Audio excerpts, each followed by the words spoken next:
Testing, testing. What are we looking at here? Well, this is unfortunate. Oh, here we go. Yes. Can we hear us now? I believe we can, so let us continue. Shall we? Shall we? Yes, I believe so. All right. Let's go ahead and go over here. Okay. This is my informative speech about giants to teach my audience the history of ancient giants. I remember growing up and hearing the stories of mythical giants in ancient times, some of which include David and Goliath and Jack and the beanstalk. Now, my dad would pretend to be a giant and cry out, Fi Fo Fum, as he chased us around the house, chased us, found us where we were hiding, underneath the beds, behind couches, etc. But everyone has heard stories about giants in faraway magical lands. And I'm sure that I'm not the only one who has pondered what the existence of these supposed giants would have been like. It might be more fascinating to me, but regardless, we all have thought about them at least once. Now, I've watched my fair share of History Channel at night, so I would consider myself an expert in the field of folklore.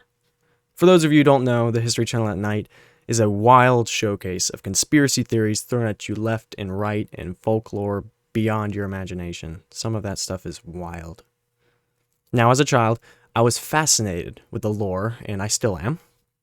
So much so that I would stay up until 3 a.m. at times at my Nana's house, staring at her old box TV as I dreamed and fantasized about the ancient world. But one thing that struck me recently was a chapter in the Bible, Deuteronomy specifically, where the Israelites were conquering all the surrounding cities and kingdoms, and Moses writes in Deuteronomy 3:11, only King Og of Bashan was left of the remaining Rephaΐm. And that is where the rabbit hole started. Now, whether you believe giants existed at one point or not, we'll be delving into the fascinating history of giants, exploring their references not only in the ancient text, but also modern-day evidence in hopes of shedding light on the boundary between fact and fiction. Now, the Bible, in Deuteronomy, it describes the king Og of Bashan, suggesting the existence of giants known as the Rephaΐm. It also describes them in Exodus, Leviticus, and Numbers slightly, but Deuteronomy, it has the biggest mention, especially in the first few chapters. Now, other ancient texts also hint at giant figures, signifying a widespread cultural knowledge of these beings. Mentioned in the Torah and the Bible as one of the last remaining Rephaim, King Og of Bashan is described as having an enormous iron bedstead, a little more than 13 feet long. Now, some archaeological finds suggest unusually large skeletal remains. According to homework.study.com, one of the most significant discoveries was the Teutobochus skeleton, measuring a length of about 25.5 feet. He was found in what's called the Giant's Field in France around 1613. However, Anita Guerini, in her article that she wrote on her creatively titled website, anitaguerini.com, mentions that there's a lot of speculation surrounding the existence of these giants. While the evidence is compelling, many respected scientific sources are skeptical.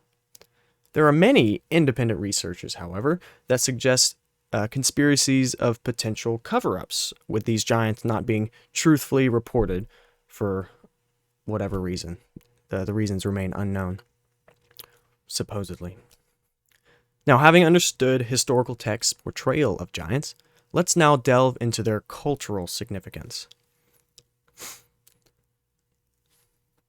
Now, in mythology, giants often represented formidable adversaries, symbolizing chaos and primal fear, as seen in the first few chapters of Deuteronomy, as well as multiple other texts and stories and lore, like Odysseus.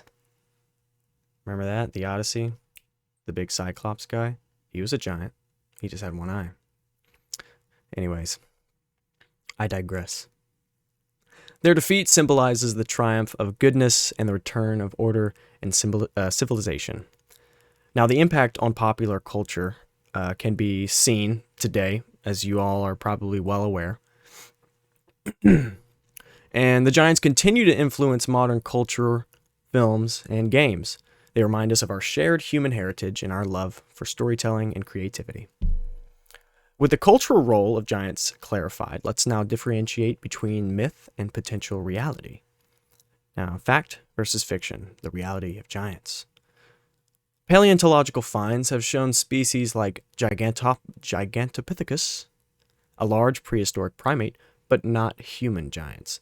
So they found like the human hybrids, the devolved versions of humans, but they were huge. Some were like 9 to 14 feet, the ones that I was seeing evidence of. Now, while discoveries like Tutaboccus are intriguing, they require rigorous scientific verification.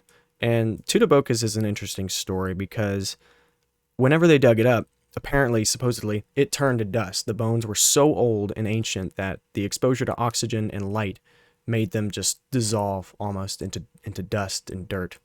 And the only thing that was left, interestingly enough, was a piece of the jawbone, which a lot of people in retrospect think is part of an elephant, part of an ancient species of elephant, a bigger type of elephant.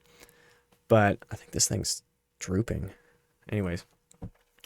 But there's actually a dentist that came onto the scene in 1613 by order of King George, I think, or Louis. I don't remember. I think it's Louis.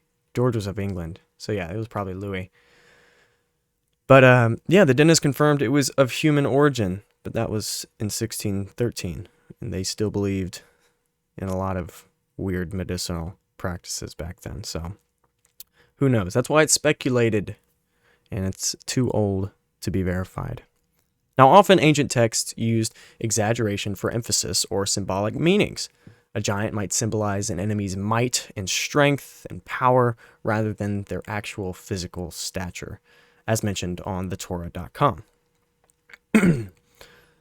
Now, as we wrap up this wonderful journey through history, mythology, and science, we've explored ancient texts supporting the existence of giants, understood their cultural significance, and weighed the evidence for their actual existence. Now, whether giants roamed the earth or were just products of our ancestors' vivid imaginations, they undoubtedly played a colossal role in our shared human narrative.